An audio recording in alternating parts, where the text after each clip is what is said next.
This video is sponsored by Carnivore Companion.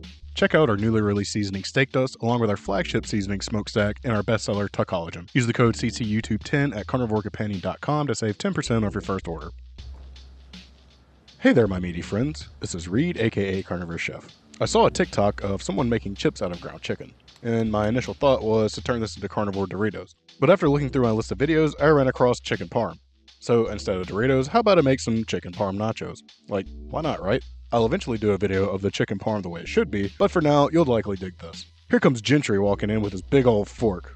Sup, bud? Sorry, I won't look at you anymore. So the idea is pretty simple. Grinding chicken, or buying ground chicken in my case, and getting it as thin as possible to create chips. A quick note, start with some parchment paper on the table and not cling film. You'll be cooking it on parchment, and I now have the unfortunate job of flipping this later. So slap down your ground chicken and begin to knead it to the width of your parchment paper.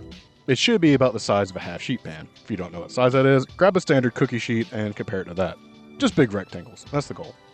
So the initial plan was to flatten this out between cling film, but I realized I don't want to cook plastic. I'm not trying to get high here. Here's the flip I dreaded, but I'm happy that it went well. I kept spreading this out till I remember there's a better way to do this. I bet you haven't seen one of these in a while. It's the perfect tool for flattening things out. I haven't made real dough in so long that I forgot rolling pins even exist. So roll this out pretty thin and just press it until it goes past the parchment. You can pull the excess off and fill in any empty spots you have. With 2 pounds of meat, I was left with about 3 ounces of excess. So, in the process of flipping, I somehow made the perfect seam for 2 sheet pans. You should be able to do this naturally since you started with parchment. You did start with parchment, right? Slide these 2 onto your pans carefully. They likely won't break apart sliding them.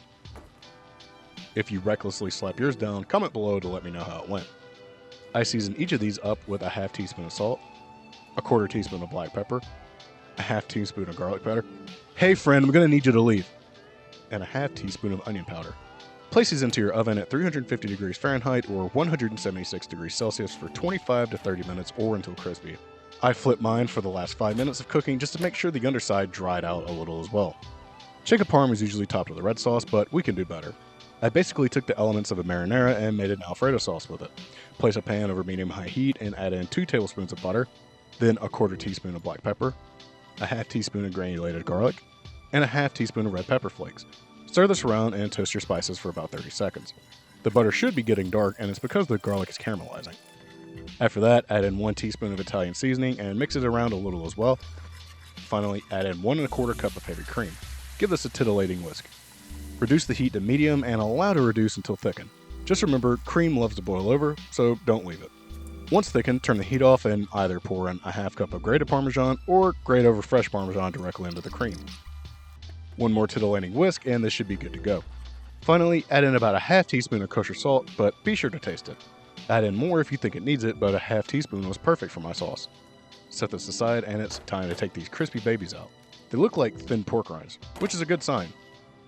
Feel free to cut these however you want. Just know they may shatter, especially around the edges. I took my sheets and made triangular chips out of them, because, nachos. While cutting them up, I kept taking little bites of the shattered pieces. It's wild how much they feel like chips and dry chicken at the same time.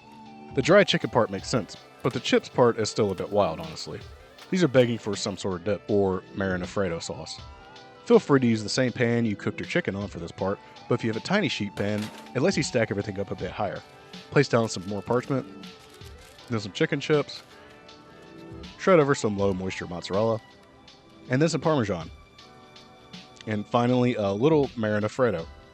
Repeat this until you're out of sauce, but do not skip this last and crucial step, which is grating over as much mozzarella and Parmesan that you're almost uncomfortable with. For me, I could have used the entire half pound of block of each, but I'm trying to show some moderation.